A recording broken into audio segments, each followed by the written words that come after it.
भाग 2, आज क्या पढ़ेंगे? भाग 2। इसमें नागरिकता की बात कही गई है।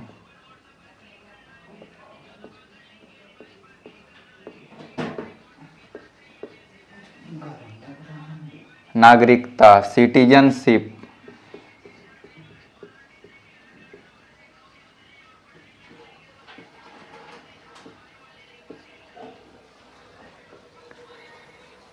भाग 2 में क्या है?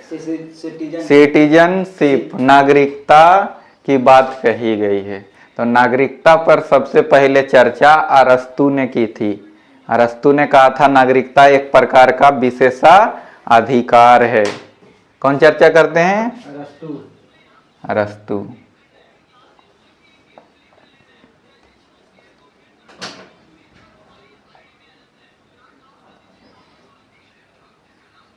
भाग 2 का चैप्टर का नाम है नागरिकता है।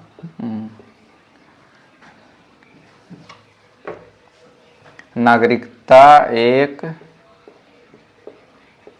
प्रकार का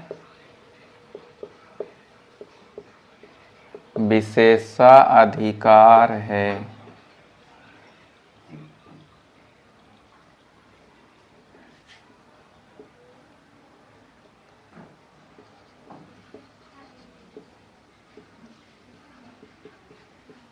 पहली बार चर्चा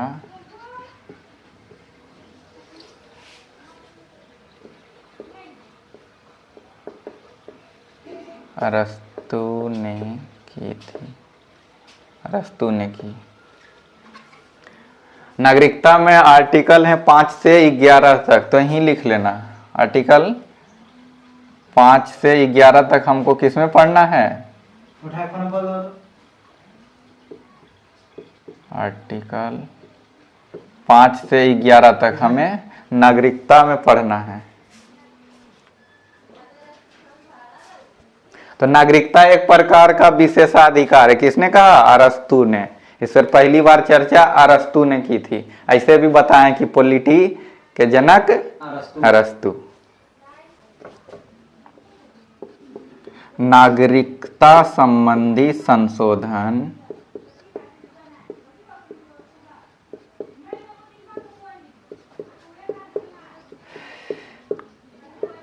नागरिकता संबंधी संशोधन संसद करती है।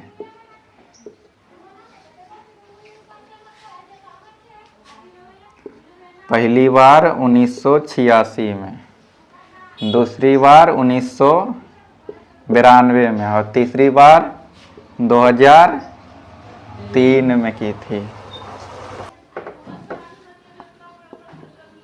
तो आर्टिकल 5 कहता है प्रारंभ में नागरिकता।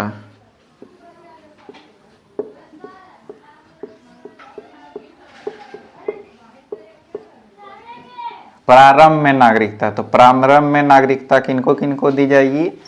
तो जन्म के आधार पर, जिनका जन्म कहाँ हो? भारत में, जन्म के आधार पर, वंश के आधार पर नहीं, जन्म के आधार पर। जन्म भारत में हो या माता पिता का जन्म, माता या पिता का जन्म तो वंश के अनुसार तो ठीक है भारत में, या तो खुद का जन्म भारत में हो या माता पिता का जन्म भारत में हो, या संविधान लागू होने से 6 महीना पहले से क्या हो? भारत में हो।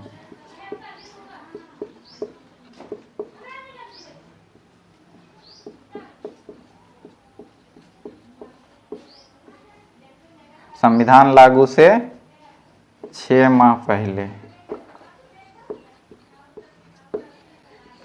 6 माह पहले, तो उसे क्या किया जाएगा? भारत की नागरिकता दे दी जाएगी। तो जन्म के आधार पर या माता पिता का जन्म भारत में हो,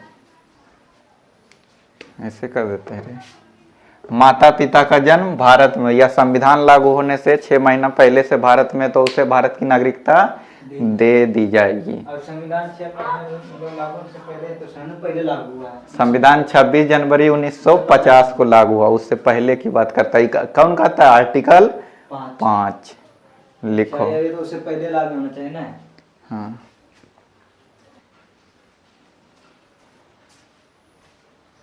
जन्म के आधार से बढ़िया क्या है? जन्म भारत में।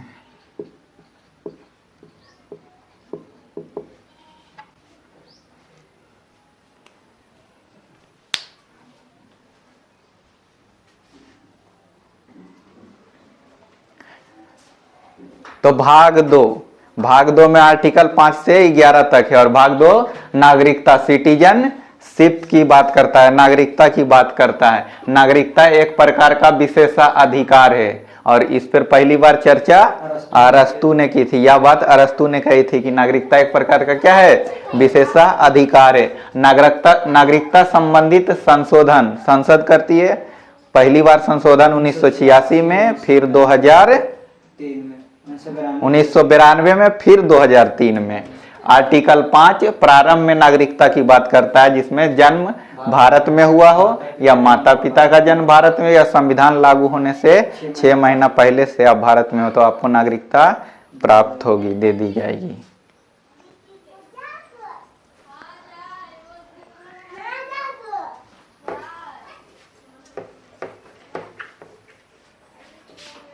रोक के पड़ेगा रे, नहीं तो वो बाहर जाएगा। आर्टिकल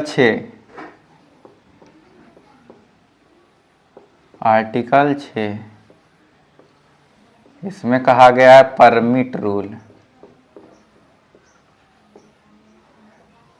परमिट रूल 19 जुलाई 1948।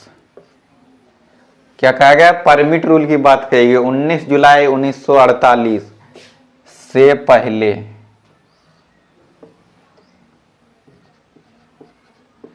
पहले यदि आप भारत में हैं तो नो टेंशन। तो 19 जुलाई 1948 से पहले ये अब भारत में तो नो टेंशन, और बाद में आए तो 6 माह का रजिस्ट्रेशन रूल के तहत आपको नागरिकता दी जाएगी। 6 माह रजिस्ट्रेशन रूल।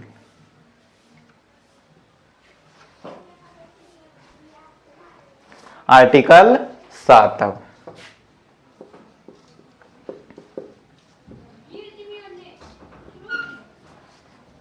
आर्टिकल 7 कहता है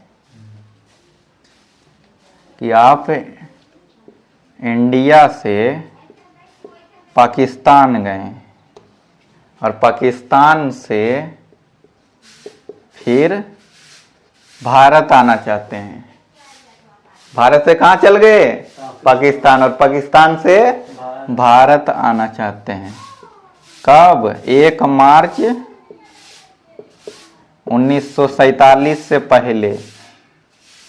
इस डेट में कहा गया कि आप इंडिया से क्या पाकिस्तान चल गए और पाकिस्तान से भारत आ गए, तो आपको नागरिकता देने के लिए 6 माह का क्या लगेगा? Registration rule. मतलब 6 माह भारत में रहेंगे पहले तब ना? हाँ, 6 माह रहना पड़ता है, रजिस्ट्रेशन रूल प्रक्रिया है। आर्टिकल 8 है। आर्टिकल 8 कहता है विदेश आप जा सकते हैं, पर्यटन, नौकरी और दोनों मार्कर उधर होगा।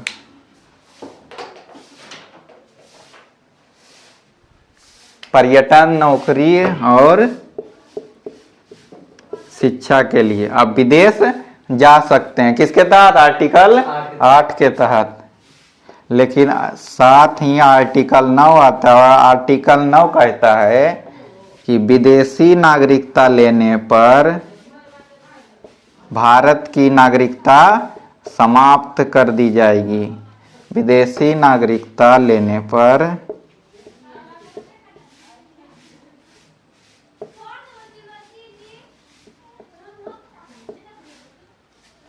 सीधे लिख देते हैं नागरिकता समाप्त, समझ जाएगा ना, नागरिकता समाप्त। तो नागरिक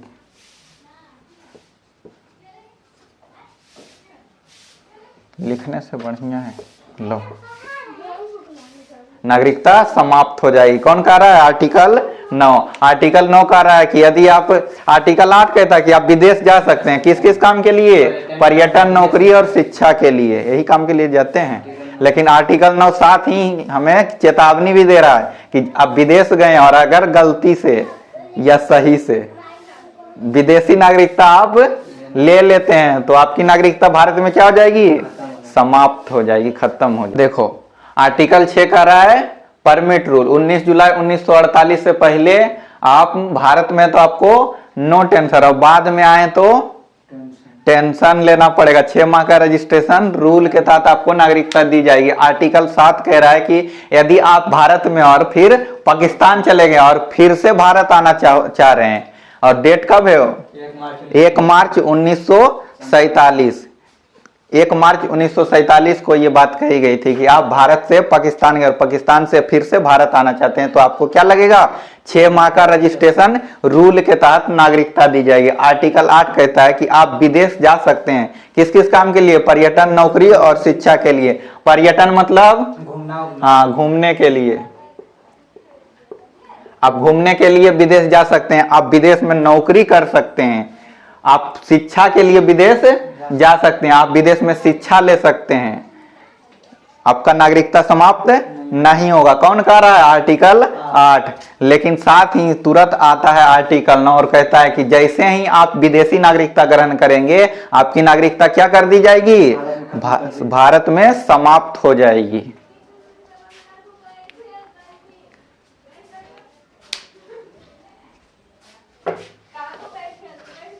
अब याद करें।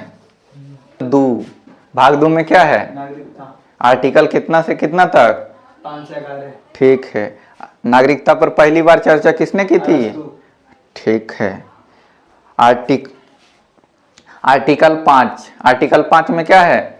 आर्टिकल 5 में है,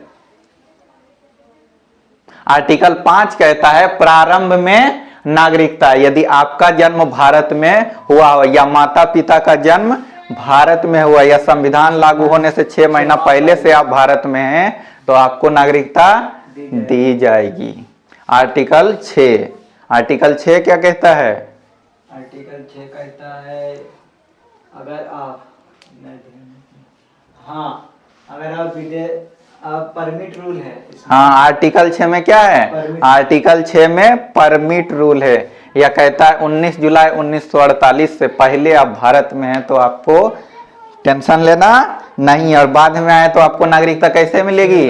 6 माह के रजिस्ट्रेशन रूल के तहत नागरिकता दी जाएगी। आर्टिकल 7 कहता है 1 मार्च 1947 से पहले आप भारत में थे और फिर पाकिस्तान गए और फिर भारत आना चाहते हैं तो आपको कैसे नागरिकता मिलेगी? 6 माह के रजिस्ट्रेशन रूल के तहत। और आर्टिकल 8 कहता है आप विदेश तो जा सकते हैं पर्यटन, नौकरी और शिक्षा के लिए, आप आराम से जाइए, आपको कोई परेशानी नहीं होगी। लेकिन आर्टिकल 9 तुरंत कहता है कि जैसे आप विदेश की नागरिकता ग्रहण कीजिएगा, विदेशी नागरिकता ले लीजिएगा तो आपको भारत की नागरिकता समाप्त कर दिया जाएगा, खत्म कर दिया जाएगा। अब आर्टिकल 10।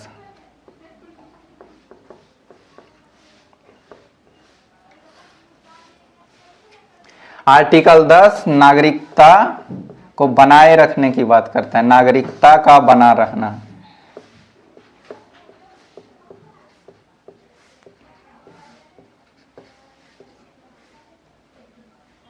नागरिकता का बना रहना। लेकिन आर्टिकल 10 साथ में ये भी कहता है कि आप यदि देश विरोधी काम करते हैं या जघन्य अपराध करते हैं या आप पागल या दिवालिया हो जाते हैं तो आपकी नागरिकता क्या कर दी जाएगी? खत्म कर दी जाएगी, समाप्त कर दी जाएगी। तो क्या क्या कह रहा है? विदेश जघन्य अपराध करने पर जघन अपराध करने पर।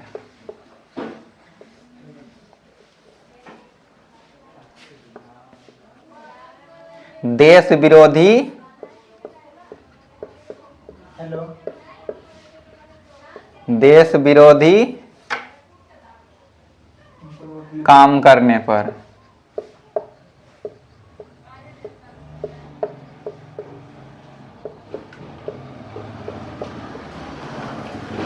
पागल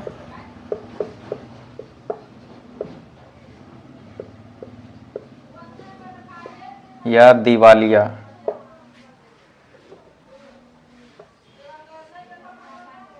नागरिकता क्या कर दी जाएगी? समाप्त कर दी जाएगी। आर्टिकल 10 नागरिकता का बना रहने की बात तो करता है, लेकिन साथ में क्या कर रहा है कि यदि आपने देश विरोधी काम कर दिया, आपको अब तुम भारत देश में और यहाँ की कोई गुप्त सूचना जाके किसी विदेशी व्यक्ति को दे दिए हो, किसी दूसरे देश को, देश विरोधी काम कर दें,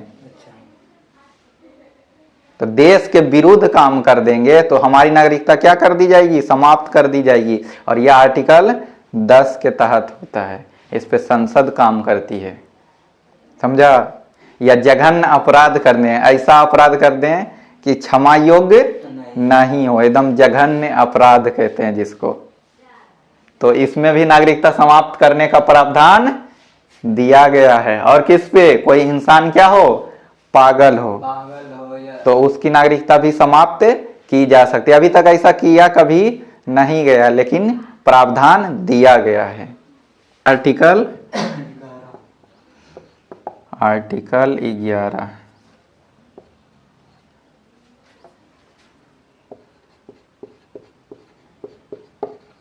नागरिकता संबंधित कानून। इसमें तो पूरा अंधेरा दिखता हो। सिटीजनशिप, नागरिकता संबंधित कानून गृह मंत्रालय बनाती है।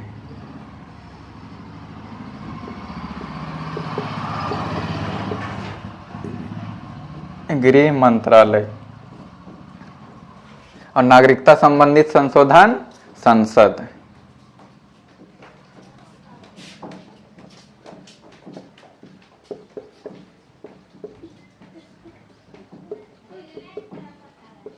नागरिकता संबंधित कानून में संशोधन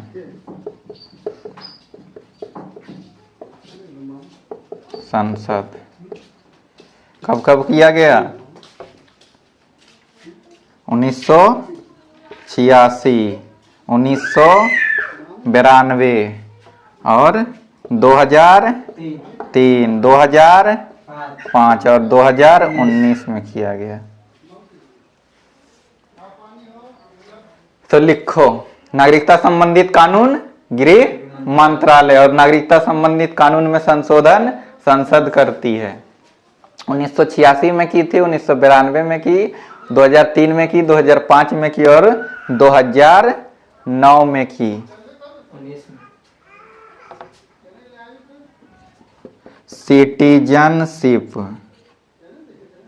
सिटीजनशिप अधिनियम, नागरिकता अधिनियम या सिटीजनशिप एक्ट 1955 का है।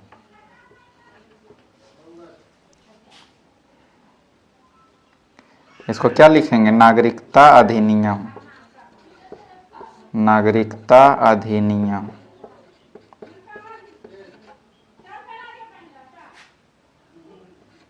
1955। आर्टिकल 10 नागरिकता का बना रहना। आर्टिकल 10 क्या कह रहा था? नागरिकता का बना रहना। नागरिकता खत्म करने की बात भी आर्टिकल 10 में। कैसे करेगी? आप जघन्य अपराध कर देते हैं या देश विरोधी काम कर देते हैं या पागल या दिवालिया हो जाते हैं तो आपकी नागरिकता समाप्त की जा सकती है। आर्टिकल 11 नागरिकता संबंधित कानून गृह मंत्रालय बनाती है और नागरिकता संबंधित संशोधन संसद करती है। 1986 में संशोधन की थी, 1992 में की थी, 2003 में की, 2005 में की और अभी 2019 में की है, जिसके तहत CAA कानून आया था। और नागरिकता अधिनियम सिटीजनशिप एक्ट 1955 का है भारत में।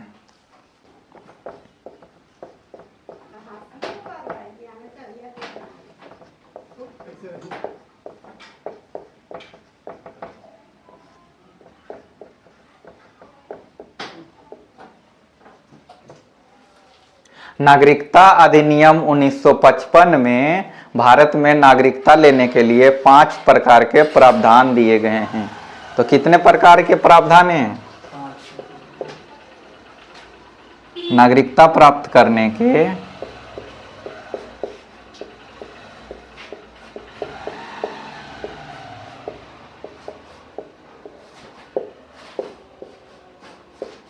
5 प्रकार के प्रावधान हैं।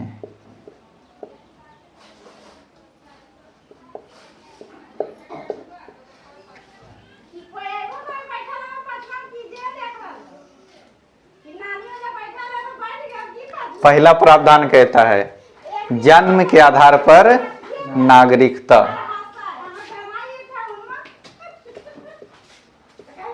जन्म के आधार पर नागरिकता। वंश के आधार पर नागरिकता। वंश के आधार पर। पंजीकरण। पंजीकरण के आधार पे नागरिकता। देशीकरण।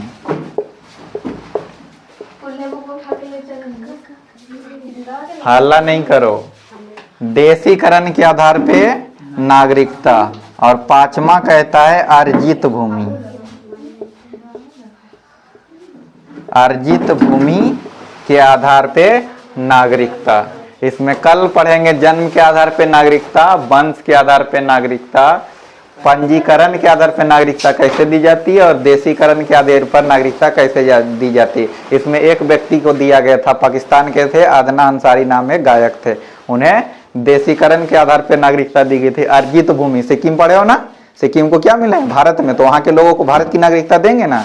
तो अर्जित भूमि के आधार पर नागरिकता सिक्किम के क्षेत्र में दिया गया था।